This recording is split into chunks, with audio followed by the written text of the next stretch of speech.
Hoy vamos a seguir estudiando la carta del apóstol Pablo a los Efesios. Esta es una carta que la venimos estudiando sábado tras sábado. Y ahora ya estamos estudiando el capítulo 4 de Efesios. Yo quiero decirle algo que todavía no había dicho antes. Esta carta tiene 6 capítulos. Los 3 primeros capítulos son doctrinales, son teológicos. Tiene una enseñanza profunda los 3 primeros capítulos, 1, 2 y 3. Pero los 3 últimos, 4, 5 y 6, son capítulos muy prácticos para la vida cristiana. Tiene instrucciones sencillas, simples, cómo vivir la nueva vida cristiana. Así que estamos en esa parte de la enseñanza práctica de cómo debemos vivir como cristianos. Y precisamente así se llama el título de nuestro estudio de hoy: cómo vivir la nueva vida en Cristo. Cómo vivir la nueva vida en Cristo. Por allí hay personas que piensan que aceptan a Cristo y pueden seguir viviendo como vivían siempre. Pero no, la Biblia enseña que eso no es así. Cuando recibimos a Cristo, el Espíritu Santo comienza una obra de transformación de nuestra vida.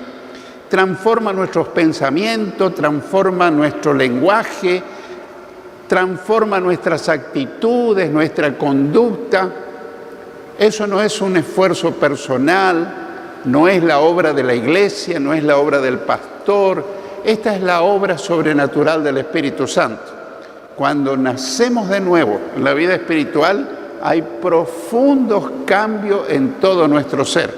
Nosotros mismos nos asombramos cómo antes nos gustaban ciertas cosas y cómo ahora no nos gusta más hacer muchas cosas que hacíamos antes, generalmente cosas pecaminosas. Y cómo ahora nos gusta hacer cosas que tal vez antes no nos gustaba. Por ejemplo, meditar en la palabra de Dios, orar, congregarnos, tener relaciones con los hermanos en la fe, dar testimonio de Cristo. Es una obra sobrenatural si realmente ocurrió el nuevo nacimiento. Y eso ocurre cuando nosotros le damos lugar a Jesucristo en nuestro corazón. Hoy vamos a estudiar entonces un pasaje de la carta del apóstol Pablo a los Efesios, que también es para nosotros, en el capítulo 4, a partir del versículo 17. Efesios capítulo 4, versículos 17 al 19, que dice: con la autoridad del Señor digo lo siguiente: ya no vivan como los que no conocen a Dios, porque ellos están irremediablemente confundidos. Tienen la mente llena de oscuridad, vagan lejos de la vida que Dios ofrece, porque cerraron la mente y endurecieron el corazón hacia Él. Han perdido la vergüenza, viven para los placeres sensuales y practican con gusto toda clase de impureza.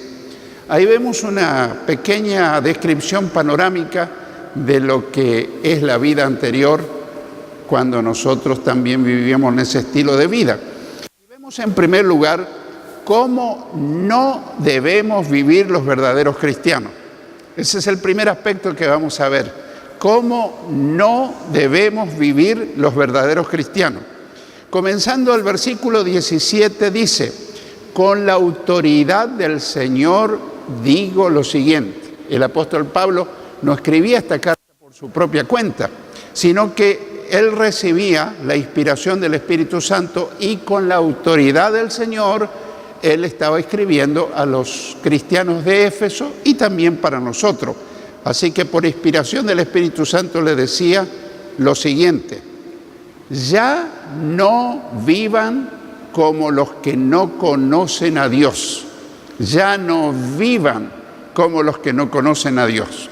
Las personas que no creen en Dios o que no siguen a Cristo o que siguen a Cristo solo de nombre, que se llaman los cristianos nominales.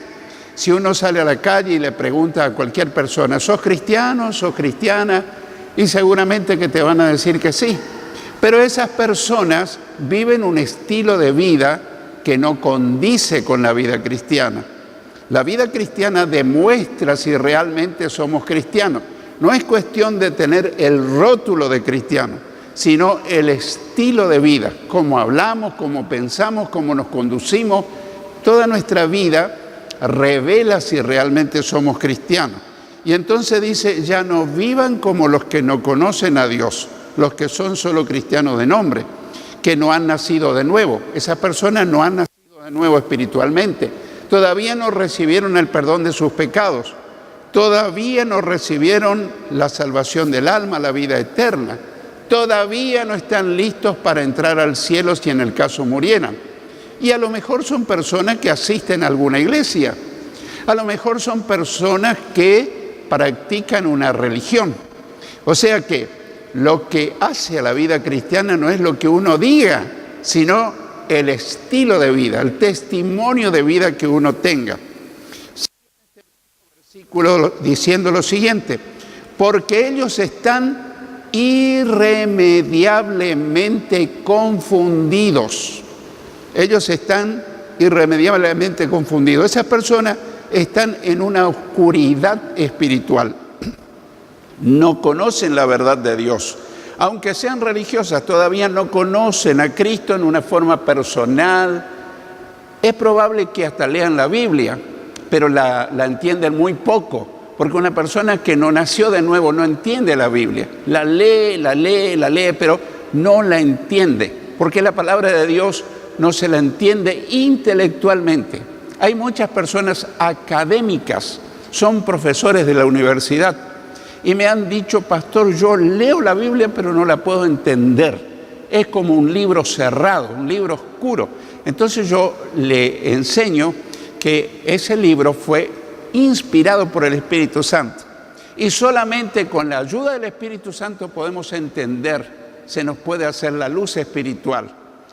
Por otra parte, hay personas que no son muy académicas, que son casi analfabetas, y sin embargo la entienden perfectamente.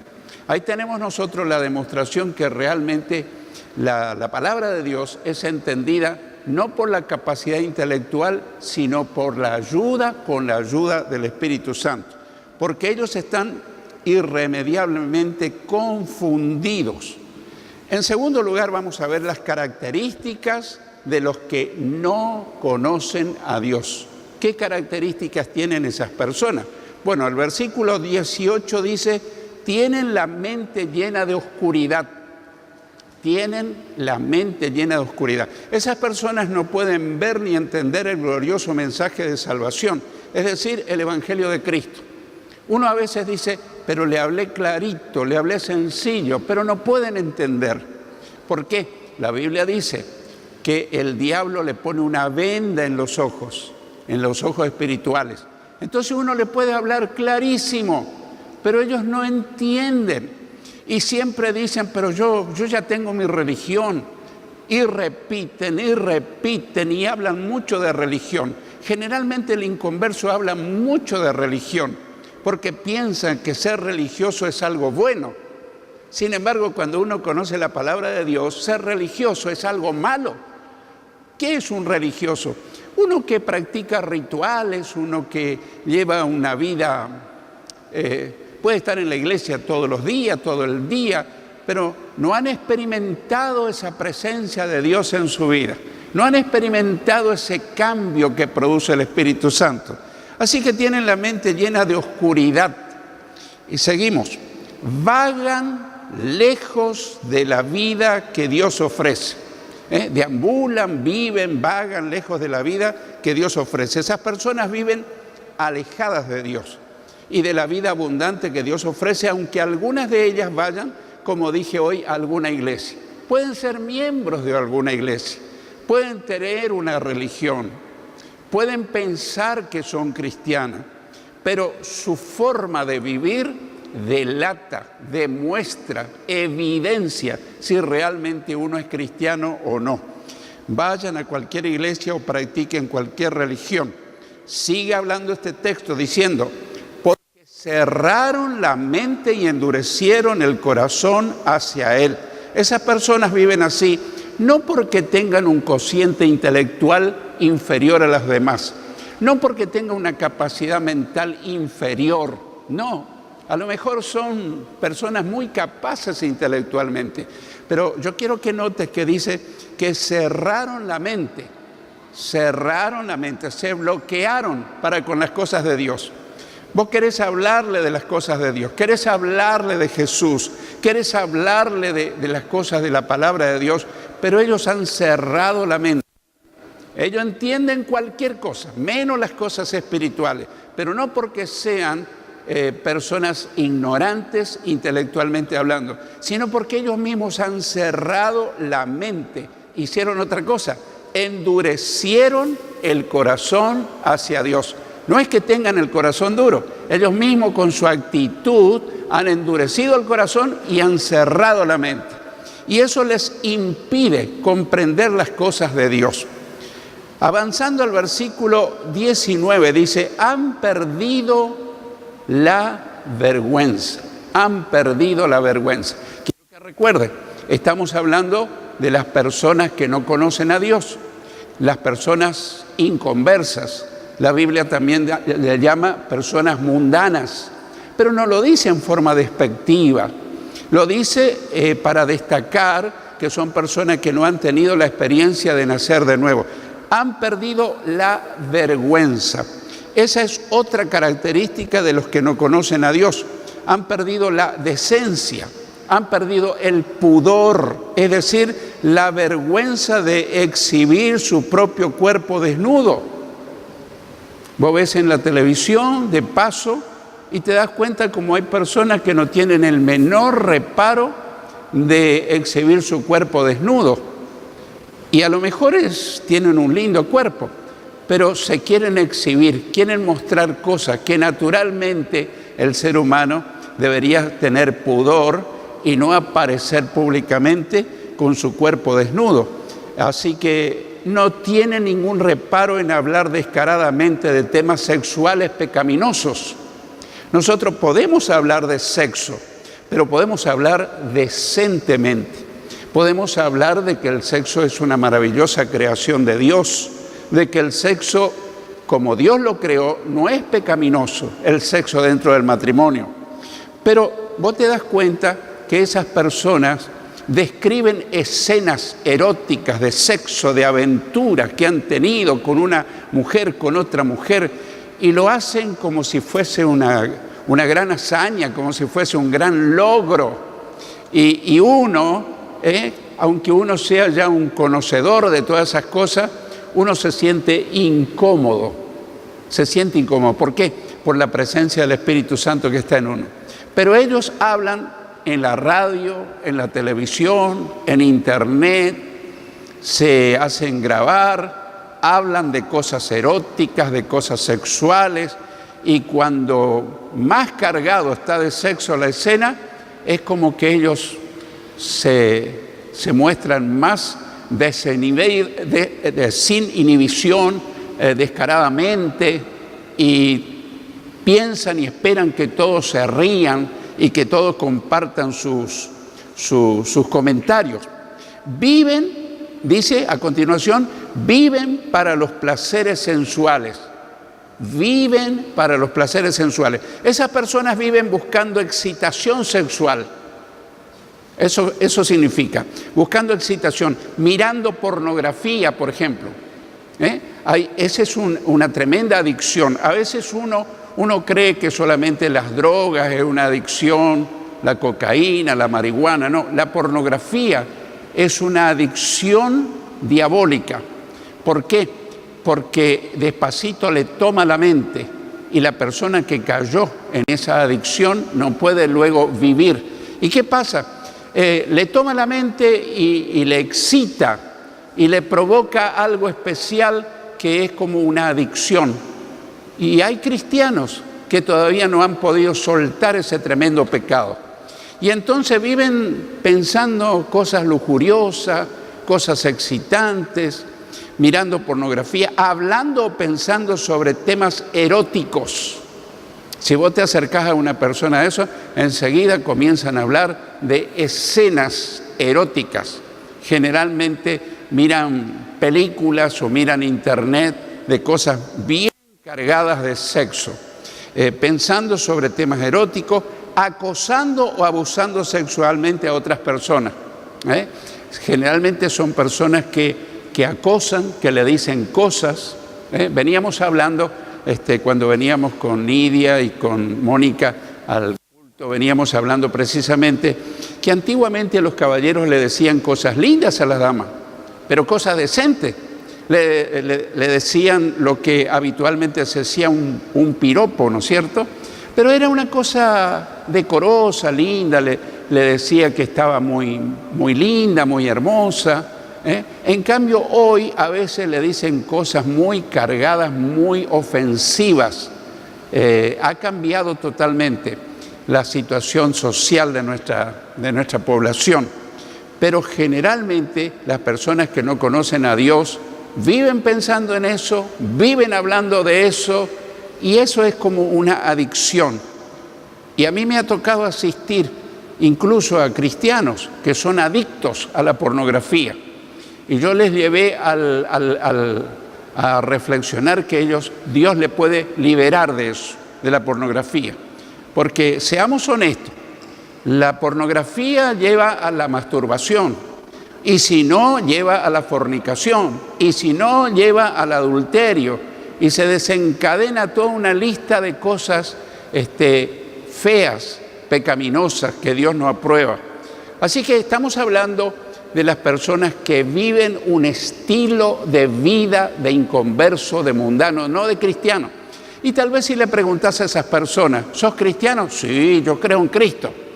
Pero su estilo de vida está negando abiertamente que no es así. La forma de hablar, la forma de pensar, sus deseos, sus intenciones. Y practican, dice, con gusto toda clase de impureza. Estamos avanzando dentro del mismo versículo. Dice que practican con gusto toda clase de impureza. Es decir, disfrutando toda práctica impura o prácticas sexuales antinaturales. El sexo fue creado por Dios como debe ser, pero esas personas practican un estilo de sexo morboso, fuera de lo que Dios ha planeado para la relación natural. Son relaciones sexuales antinaturales prohibidas por Dios, prohibidas por Dios. Dios, cuando diseñó el sexo, lo hizo con tanta precisión, con tanta sabiduría, para que realmente se disfrute el esposo con la esposa, pero dentro también del matrimonio puede haber fornicación. Tal vez nunca reparaste en ese aspecto. La palabra fornicación viene de una palabra griega que es la palabra forneia. Fornicación quiere decir que un soltero, una soltera tiene relación íntima con alguien que no es su marido, que no es su esposo. Pero también puede haber fornicación dentro del matrimonio.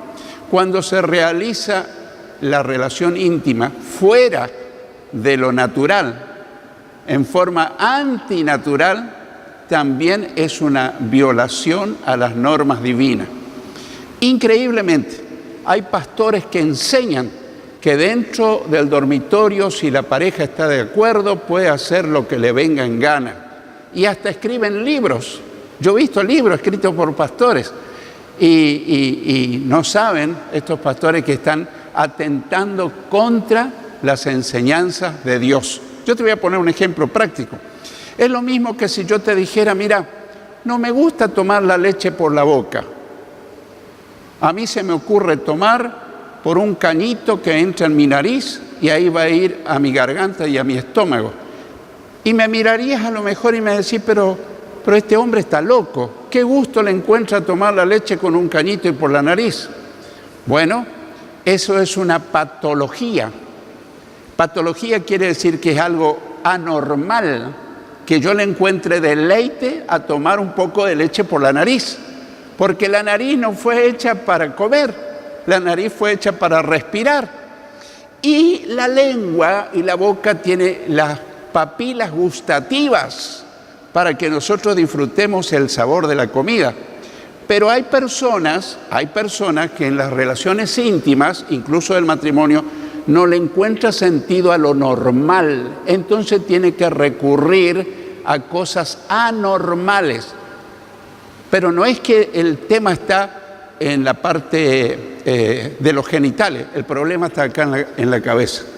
Cuando en la cabeza hay alguna patología, alguna deformidad, y detrás de eso, andando los años, Dios me mostró que a veces hay espíritus demoníacos para llevarle a tener prácticas bochornosas y vergonzosas. No es mi tema de hoy, no es mi tema, pero cuando decimos que practican con gusto toda clase de impureza, está hablando de una de las particularidades de las personas que no conocen a Dios.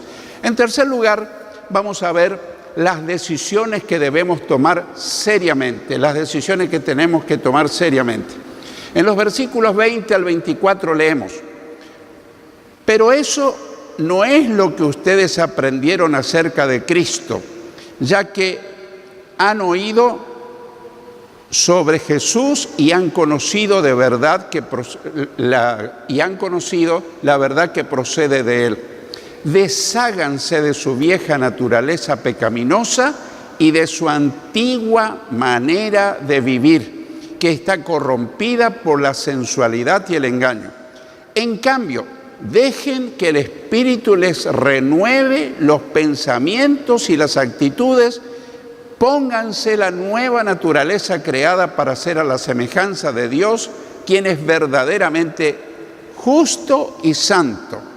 Analizamos el versículo 20. Pero esto no es lo que ustedes aprendieron acerca de Cristo. Esto le dice Pablo a los cristianos de Éfeso y hoy también nos recuerda a nosotros.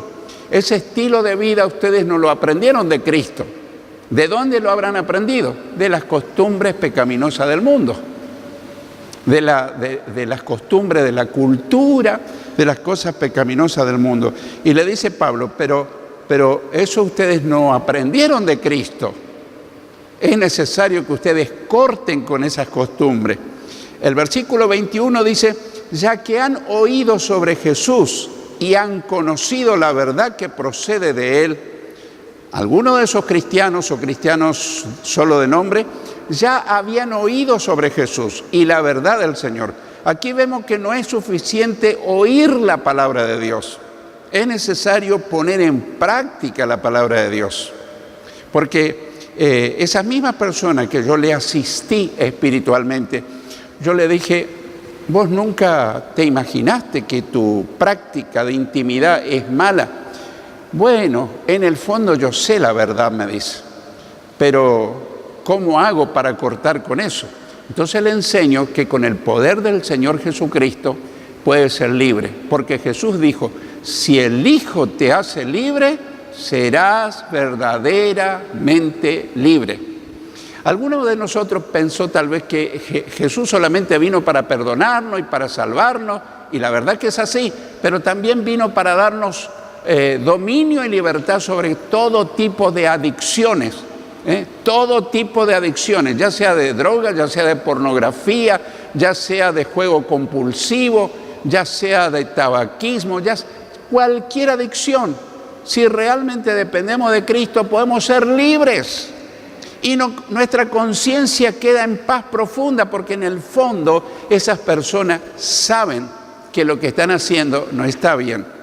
El versículo 22 dice: desháganse de su vieja naturaleza pecaminosa y de su antigua manera de vivir, que está corrompida por la sensualidad y el engaño. Ahora, fíjense lo que dice: desháganse ustedes. A veces uno piensa: Dios me va a quitar. No, Dios no te va a quitar. Sos vos el que tenés que renunciar. Pero ¿qué ocurre? Cuando nosotros no tenemos a Cristo en nuestro corazón, nosotros podemos renunciar a lo que creemos que está mal. Pero no podemos lograr victoria. ¿Por qué? Porque está solamente en nuestra decisión. Y por otro lado, Dios tiene poder suficiente para darnos la victoria. Pero el poder de Dios no actúa a menos que nosotros tomemos una decisión.